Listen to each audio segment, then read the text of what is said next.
Hello, I'm Raziel, and here we are with the yesterday Mantic released how to build your armies, building your firefight force. This is what they brought out yesterday, and it's actually pretty good. I like the idea. Now, a strike force, they say, is a game that's about 1,000 to 1,500 points, but you can go large if you wish. And when I see this, I like. This is a restrictive game. It reminds me very much of the old Force organization back in 3rd edition. And to me, this sort of thing actually is. I've said it before, when they started lifting restrictions, the game gets more and more unbalanced. Having this sort of restrictions on a game, especially on the armies, it makes it easier to balance. It doesn't make it balanced, but it makes it easier to balance. Because you're saying exactly what people can have. And they can't just throw out anything they want. Now, in the strike force, which is the first one, you've got your command, troop, specialist, and support. Now, your command is your generals, commanders, troops, fighters. These are the ones that make up the bulk of your army. Specialists, these are obviously your elite. Also, this says that you can have 4 troop. I think it's 4 troop. It says like 4 here, but okay. Your troop, and you can have 1 command or specialist. So which means you can have a second commander and 2 support. Now, support are pretty good, which means you're going to be more restricted on elite forces than you are going to be on support choices, which is fantastic. Now, what they did here, they did their Forge Fathers, and their command is the Forge Lord. The troops are 1 Steel Warrior unit and 1 Four Garim unit. Their specialists, they put in a Forge Guard unit, which looks really good. They do look nice. And the whole half track. And finally, the support is the Gungear artillery tank. Now, this is really good because it shows you exactly what they want you to do and how the army should build up. You have a single HQ choice because HQ choices can be overly powered in most tabletop war games. I've yet to see one where it's not have a highly powered HQ choice. And your troops are ones that are going to build up. They're going to make the best of your army. They're going to make the big part of it.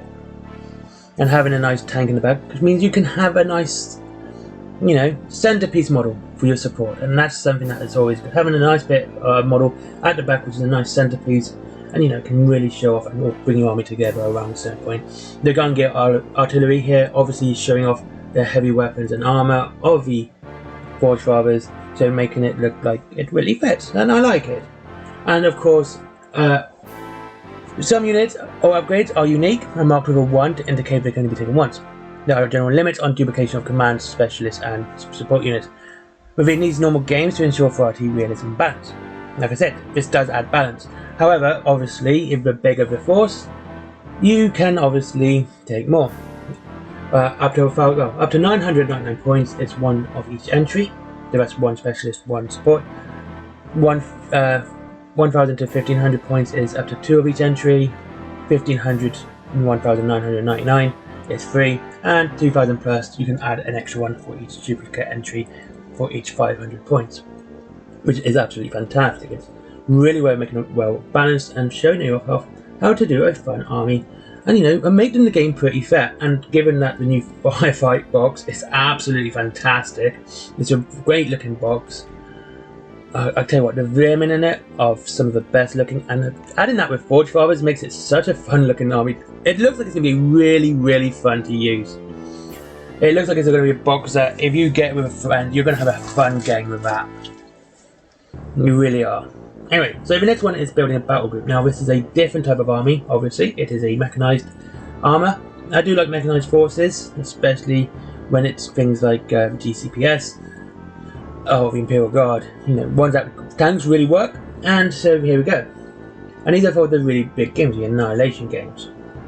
So you have this vehicle-based mission mode, and and basically you have a new keyword. At any unit with keywords vehicle, walker, tracked, wheeled, plus jet bikes and sky raisers will be mechanized. Non-mechanized is everything else. So easy peasy, lemon squeezy, right?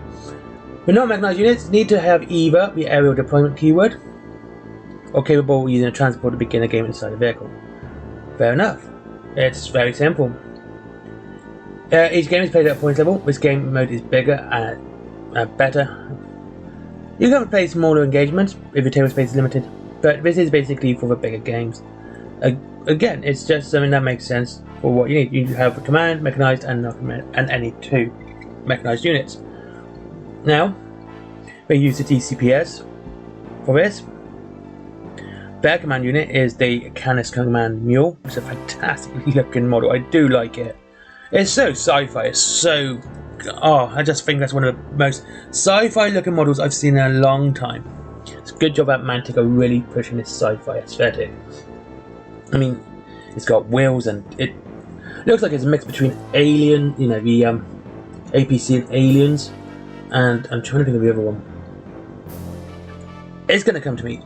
I want to say Starship Troopers, but it's not Starship Troopers. Gone. Anyway, so the mechanized part is 1 Canis Command Mule, Wolverine APC, 2 Wolverine tanks. Oh my god, they look so good as well. Again, they look like sci-fi tank, dreaded tanks. They look science fiction. They don't look like, you know, World War II or World War I tanks. They look fantastic. And the Hornet dropships. Mantic again do fantastic flyers. And the fact that you actually use them in their games better as well. Non-mechanized is a 1 Ranger tank hunter unit and 2 marine units. So easy. It's a nice little army there. And it's exactly what you want to see. It is.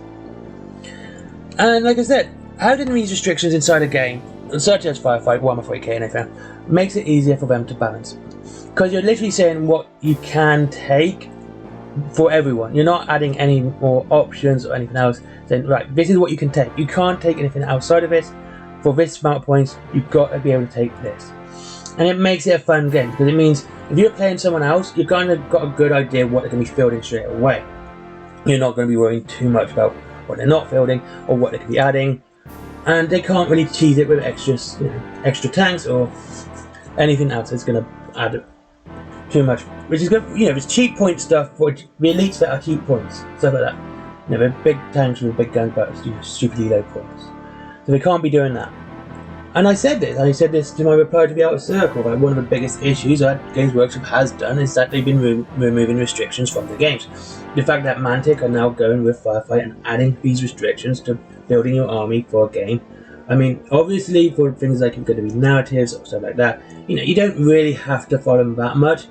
But if you're going to be playing more proper games, you know, big games or tournaments, having a restriction easily helps it balance. It's such a good way of doing it. Because you can, like I said, you know what people are going to be taking, you know what they can take, because you can only do the same thing. So if you're doing Forge Fathers and you know someone else, you're going to be playing someone else's Forge Fathers, you're going to have a pretty good idea of what they take, because you can only take the same thing. You can't, the list isn't going to be so varied between them. The same if you're going to be Veermen versus Marauders, you know what they're going to take, and that's it. And that's what makes this better, and I like this. I think this is one of the reasons that Firefight should be doing better than 40k. It should be, but not just the pricing, but actually that the rules are better, and they're trying to actually make it balanced and show how it's balanced.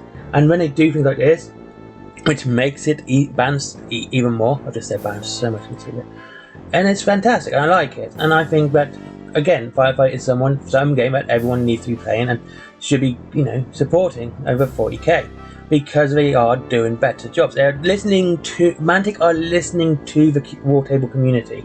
They're listening to what they want, and they're going, this is what we're going to do. Anyway, thank you very much for watching. I hope you enjoyed this video on why I love this. I really do. I love these changes. I love this addition to Firefight. I think it's a fantastic addition, and it's something most games should do. Having these restrictions on these large games just makes it a better game overall, especially for tournament and, you know, match play games. Once again, thank you very much for watching. I hope you all have a good day. I'll speak to you again soon, and I'll see you very, very soon. Link to Wayland Games if you want to buy some Mantic stuff up there. I think they do discounts on Mantic. And of course, there is my Forbidden Planet if you like comics, and my merchandise and my comics as well if you like scary stuff and strange artwork. And of course, Patreon. But as always, please treat yourself something first. Don't just give me money. I'm grateful if you give me money. I'm not going to lie. I'm not going to say take it back, but I'd rather you treat yourself something first before you actually just give me money. Have a great day, and I'll see you all again soon. I'm going to breathe out 4 more seconds, 4 more seconds, 4 more seconds, and there we go.